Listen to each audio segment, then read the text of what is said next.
Muito bem, meus irmãos, a paz de Cristo a todos e a todas.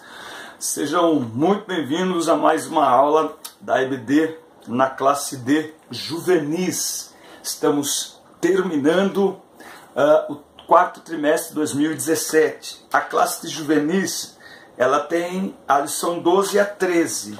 A de jovens tem até a 14. A de adolescentes tem até a 13, tá? Eu não sei por que isso aconteceu com a CPAD. Algumas igrejas não vão ter aula no dia 31, que é o último domingo, não é? Na minha igreja particularmente vai ter, tá certo? E enfim, a escola dominical ela não pode parar. Então nós vamos à aula 12 na classe de juvenis, como eu falei aqui, né? Temos aulas aqui para jovens e adolescentes. Estou fazendo algumas mudanças para melhorar, tanto para os irmãos quanto para mim, tá certo? Eu não consigo fazer tudo.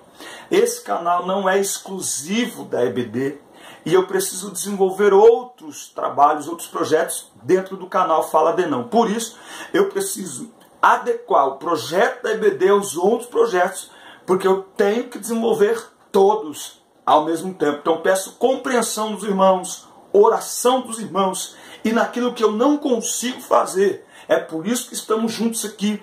Cada um faz um pouco e o nome de Deus é glorificado, tá bom? Então quero lembrar isso a você. Se você não se inscreveu, inscreva-se no nosso canal. Nós estamos com esse projeto maravilhoso da EBD. Estamos chegando com um projeto para jovens obreiros, jovens pregadores ou aprendiz, onde nós teremos convidados falando sobre ministério, não é? Os jovens no ministério, como pregadores, mas em primeiro lugar, como servos. Inscreva-se no canal, um projeto muito bacana, um projeto muito legal. Deixe o sino de notificações ativado. Toda vez que eu postar vídeo novo, vai para você a indicação que tem vídeo novo no canal. Também tem o Fala de Não, que é onde eu respondo perguntas sobre relacionamento, sobre sexualidade, perguntas, respostas, perguntas bíblicas, enfim. Nós estamos aqui à disposição do Reino de Deus e para isso eu conto com você, para que esse canal cresça cada vez mais, para que o Reino de Deus se expanda cada vez mais, por meio também dessa ferramenta que é o YouTube. Então não se esqueça, inscreva-se no canal, clique, deixe o sino de notificações ativado, manda para todo mundo, compartilhe, favorite os nossos vídeos, deixe o seu comentário, mande sugestões de novos vídeos. Vamos juntos crescendo para a glória de Deus. E vamos então à aula 12 da EBD, mas antes, roda a vinheta.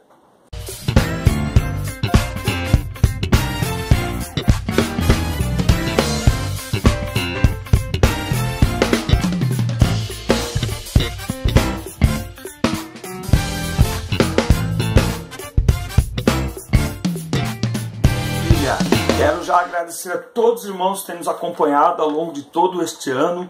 2018 está chegando aí, já tem algumas aulas já sendo preparadas, as revistas já estão preparadas. Vai ser mais um ano muito especial para a glória de Deus. Quero te lembrar que na descrição dos vídeos tem todas as minhas redes sociais, incluindo o WhatsApp. E no WhatsApp temos 2 grupos de professores do Brasil e do exterior, onde compartilhamos materiais e discutimos assuntos da semana, tudo relacionado à EBD.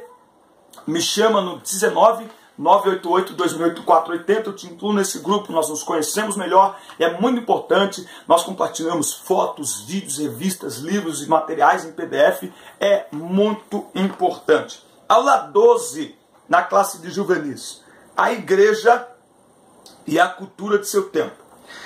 Romanos 12, 2. E não vos conformeis com este mundo, mas transformai-vos pela renovação do vosso entendimento, para que experimenteis qual seja a boa, agradável e perfeita vontade de Deus. A relação da igreja com a cultura na qual está inserida representa um grande desafio. Questões como moldar-se, rejeitar a cultura, idolatrá-la ou tentar redimi-la têm gerado discussões acirradas entre líderes cristãos. Em países como o Brasil, que possui uma cultura tão rica, variada e envolvente, o desafio parece ainda maior, especialmente nos dias atuais. Podemos definir cultura como o conjunto de valores, crenças e práticas de uma sociedade que influencia nas artes, religião, ética, costumes, maneira de agir, vestir. Todo ser humano vive em uma cultura. Nós vivemos em uma cultura, certo? Ninguém consegue viver em um vácuo cultural, pois até mesmo em local isolado haverá um padrão, uma forma de entender e interagir com o mundo. Então, em todos os ambientes. Quem me acompanha sabe que eu estive agora em tribos indígenas, ali no Vale do Ribeira, perto de Ilha Comprida, e mesmo os índios no meio do mato, com pouco acesso à parte urbana da sociedade, mas há ali uma cultura inserida completamente diferente da nossa. Portanto, é impossível viver em sociedade totalmente alheio à cultura onde você está inserido. Queiramos ou não, recebemos a influência cultural do nosso país, cidade, comunidade, família, amigos, por meio da arte, por meio da música, tá certo? Nós recebemos a influência cultural do nosso país. Mas qual deve ser a relação da igreja e, consequentemente, do cristão com a cultura de sua época? Então, veja, esse tema ele é muito atual. Nos últimos dias, você como professor deve estar acompanhando aí tudo que tem acontecido. Neste último ano nós temos visto a participação, o envolvimento de muitas pessoas que se dizem cristãs ou que são cristãs. Eu não tenho como avaliar isso, eu, como pessoa. Mas enfim, mas nós temos visto um relacionamento muito próximo entre pessoas que são cristãs com culturas e com religiões que se contrapõem ao cristianismo. Nós devemos nos lembrar que o cristianismo é teocêntrico. Só existem 3 religiões no mundo que são teocêntricas, ou que são, é isso mesmo, teocêntricas, não é essa palavra que eu queria dizer, que são uniteístas. Isso, a palavra é esta, uniteístas, ou seja, que creem apenas em um Deus, só 3. O Islã, que não se mistura com outras religiões, o judaísmo, que não se mistura com outras religiões, e o cristianismo. Deus é um só. Quando um cristão se alia a outras pessoas que professam crença em diversos deuses, ele está indo contra a cultura cristã, ele está indo contra um ensinamento bíblico, porque a cultura cristã é de acordo com a palavra de Deus. Então esse tema é muito atual. Por quê? Na ideia de se tornar simpático com outras pessoas, muitos estão confundindo e se misturando. E o povo de Deus está na cultura, estamos inseridos no meio de uma cultura em todos os países onde nós estivemos, mas nós vamos aprender na lição de hoje que nós precisamos separar o que é estar inserido, o que é interagir para influenciar e o que é interagir para absorver, para se envolver. Há uma grande diferença em tudo isso, tá certo? Então é sobre isso que nós vamos falar nesta aula. Tópico 1, Paulo e a cultura vigente, tá? Então a cultura reflete a situação moral, intelectual e espiritual das pessoas que a compõem. Paulo recebeu forte influência de sua cultura local. Ele nasceu em Tarso, uma importante cidade da Cilícia, ponto estratégico de síntese entre o Oriente e o Ocidente, recebendo forte fluxo da cultura grega, oriental e romana, ou seja, um rico centro cultural. Paulo aprendeu a profissão de fabricante de tendas. Ainda jovem foi estudar em Jerusalém sob orientação de Gamaliel, mestre altamente respeitado. Então veja, toda uma influência cultural e religiosa Paulo teve. Foi instruído no judaísmo estrito, intensamente religioso, destacado nessa questão acima dos outros jovens, tornando-se um fariseu exemplar, chegando a ser até mesmo perseguidor da Igreja de Cristo por sua lealdade e zelo pelo judaísmo. Até que a gente sabe, a caminho de Damasco, ele teve um encontro com Jesus. Bom, o apóstolo Paulo passou a ser um grande defensor dos princípios cristãos e alertou a igreja severamente a não se envolver com o mundanismo e as práticas pagãs que dominavam a sociedade da sua época. Então, o cristão, ele está inserido dentro de uma cultura, mas nós precisamos evitar o envolvimento com essa cultura, com as práticas que são contrárias à palavra de Deus. Paulo também mostrou com suas atitudes a importância de se contextualizar com a cultura vigente, de interagir bem com a sociedade, influenciando-a com o viver cristão, para ganhar assim muitas almas para Jesus. E aí ele vai usar aqui o texto de 1 Coríntios 9, do 19 ao 23, fiz-me fraco para com os fracos, fiz-me judeu para com os judeus, fiz-me para com os que estavam debaixo da lei, como se eu estivesse debaixo da lei, para ganhar quem estava debaixo da lei. Aí ele vai dizer, fiz-me fraco para com os fracos, para ganhar os fracos, fiz-me tudo para todos, para por todos os meios chegar a salvar alguns. E eu faço isso por causa do Evangelho, para ser também participante dele. Ou seja, o que Paulo está dizendo aqui? Eu não medirei esforços para alcançar pessoas para Jesus, para comunicar o Evangelho a toda a classe de pessoas.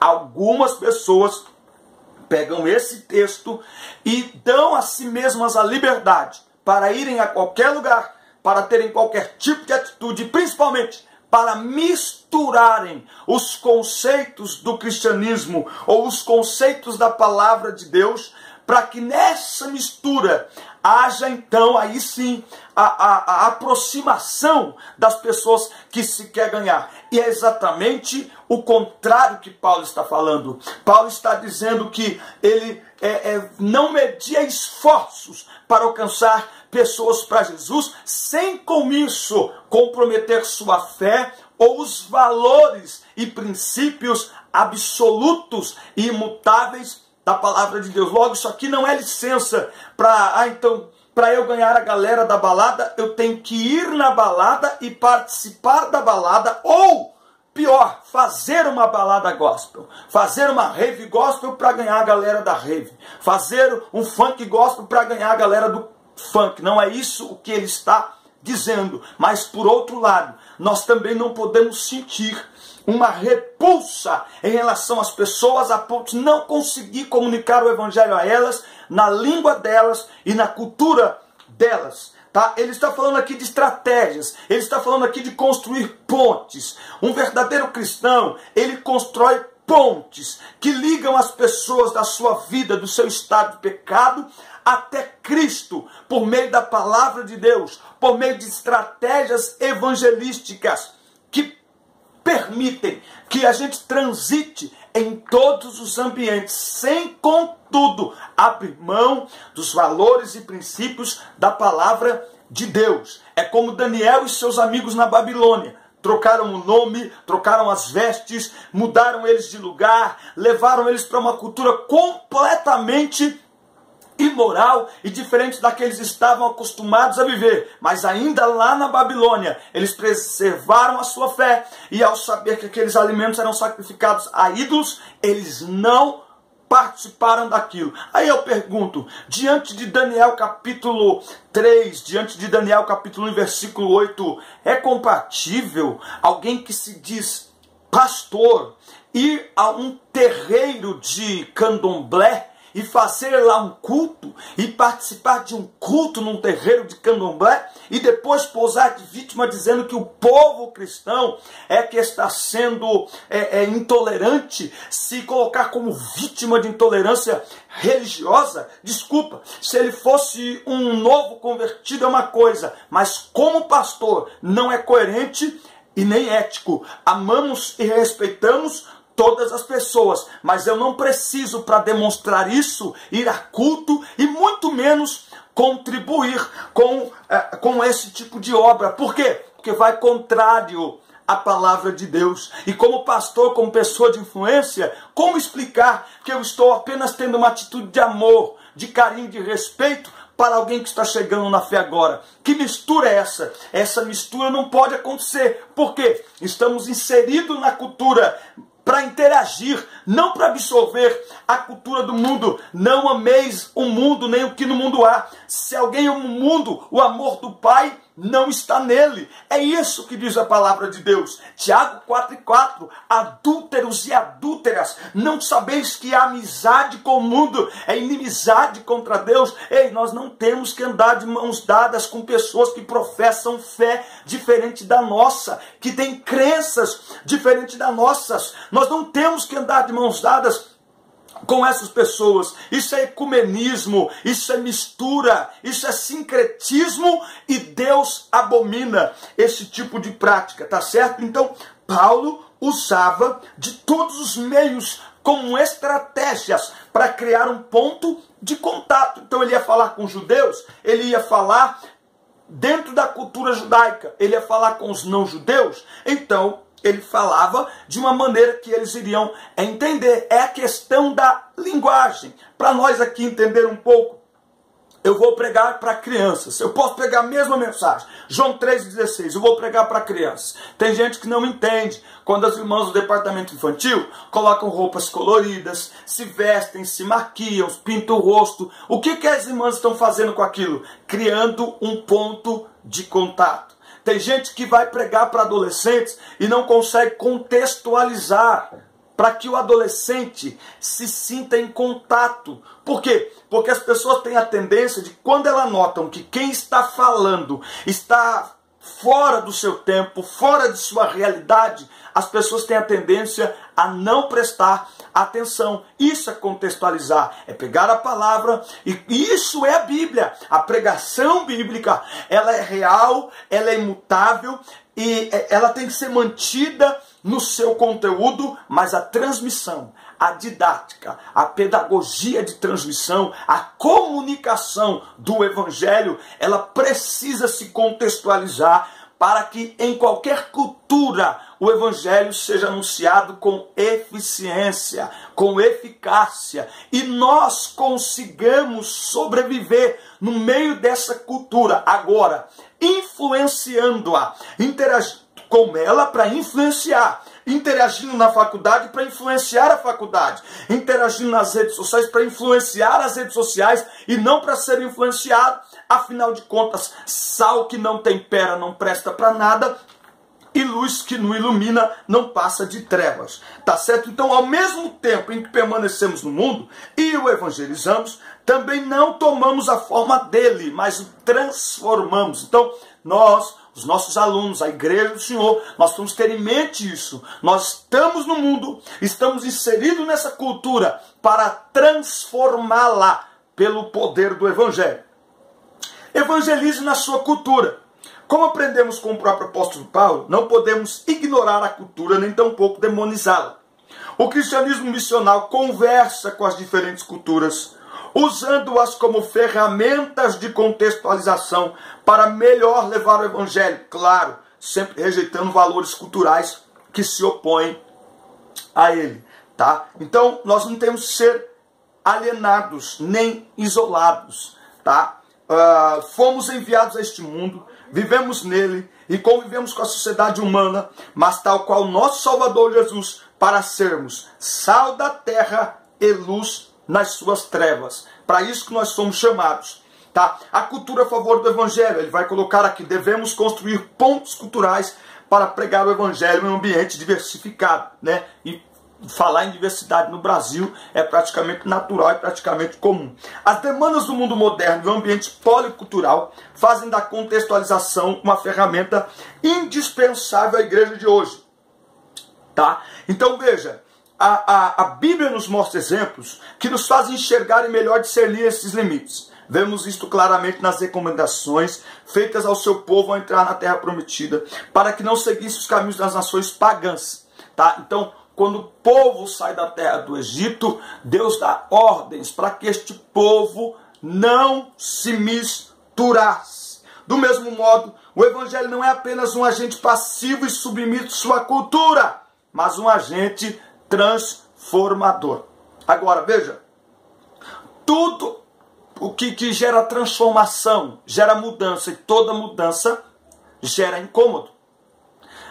O grande desafio nosso hoje enquanto igreja é que as pessoas estão pedindo que a igreja, as pessoas estão pressionando que a igreja, no discurso do respeito e do amor, que a igreja tenha um comportamento parecido com o mundo, misturado com o mundo. Então essa é a grande estratégia do inimigo. Colocar cristãos e não cristãos todos no mesmo ambiente, certo? todos no mesmo ambiente, de mãos dadas, festejando, comemorando as coisas, lutando por ideais, lutando por, sei lá, por melhorias, por tantas coisas. Só que a igreja, quando anda de mãos dadas, quando o cristianismo anda de mãos dadas com outras crenças, ele deixa de ser cristianismo. Porque o cristão está fundamentado na verdade absoluta da palavra de Deus. Como que eu posso andar de mãos dadas? Como que eu posso me envolver com crenças que vão contrárias à palavra de Deus e que são contra o próprio Deus? Afinal de contas, lá naquele lugar se está adorando alguém que eles acreditam que é Deus, mas que nós sabemos que não é Deus, porque a Bíblia diz que há um só Deus. Então, como eu posso entrar em um ambiente, interagir, compactuar, simpatizar, ainda que eu faça isso para levar uma ajuda apenas? Como eu posso? Gente, olha que coisa! Ao invés da igreja entrar nos ambientes para resgatar pessoas, a igreja está entrando para abraçar. Para dizer, não, nós estamos aqui para abraçar essas pessoas que a gente ama tanto. Que legal! Isso está errado. Isso é antibíblico. Principalmente quando é alguém que tem influência. E quem tem influência tem que aprender o seguinte: líder tem que estar pronto para ser criticado. Senão não serve para ser líder. Quando a gente erra, tem que dizer que errou. Tem que aceitar a correção. Então nós, enquanto cristãos, nós não podemos. A grande estratégia do inimigo nos últimos dias é pressionar a igreja para que a igreja dê as mãos para o mundo, para conceitos, para cultura, para ensinamentos, para ideologias que são contrárias à palavra de Deus. Para criar um clima bacaninha, um clima simpático, um clima frufruzinho, sabe? Um clima tutti-frutti. Porque qualquer coisa que a igreja diga, não, eu não vou participar. Ah lá, tá vendo? São preconceituosos porque não querem participar. Daqui a pouco, eu sei que já tem, mas daqui a pouco, em escala muito maior, a igreja estará participando da parada gay. Será que nós temos que participar da parada gay para mostrar que amamos as pessoas que ali estão? Porque, não, se a igreja não participa, a igreja tem que ter um bloco no carnaval, porque como é que pode? Não, não temos que ter. Nós temos que tomar muito cuidado. É cultura do mundo, é cultura pagã, carnaval, parada gay, festa junina, o próprio Natal. Por trás disso tem toda uma cultura pagã. Por trás disso tem toda uma cultura pagã. Então, Deus é poderoso para nos ajudar dentro dessa cultura a termos um comportamento que atraia as pessoas pela diferença que elas enxergarem em nós e não pela mistura. Porque mistura pela mistura, a gente acaba não convencendo ninguém. Tem muita gente hoje dizendo, eu não estou pronto para ser crente. Eu, como pregador, como líder, eu fico invocado quando alguém diz isso. Mas esses dias o Espírito Santo me fez entender uma coisa. Eu sou cabeçudo, eu demoro para entender. O Espírito Santo me fez entender que quando a pessoa diz isso, muitas vezes ela está dizendo, eu não estou pronto para ser um crente de verdade. Se for para ser um crente meia boca, como eu estou vendo muitos serem, eu prefiro não ser. Isso é um tapa na nossa cara. Bom, o que é contracultura? Contracultura é definida como a mentalidade dos que rejeitam e questionam alguns valores e práticas da cultura dominante da qual fazem parte. Portanto, a contracultura se opõe ao que é normal e habitual em determinada cultura. Eu achei muito maravilhoso que os comentários aqui. Contracultura cristã é como um sistema de valores, padrão ético, devoção religiosa, estilo de vida e relacionamentos, onde os padrões, valores e maneira de viver são delineados pelo governo de Deus, independente das pressões impostas pelo mundo. Tá? Então, uma contracultura cristã, ela está fundamentada na palavra de Deus. É aqui que ela está fundamentada. Os padrões da sociedade não servem para o cristão. quando se opõem aos da Bíblia Sagrada. Esta sim é a cultura que prevalece para nós cristãos, a da palavra, que não se degenera com as adaptações da modernidade, que é uma maneira que o mundo nos pressiona hoje. O mundo pressiona a igreja para que a igreja se adapte à sua cultura.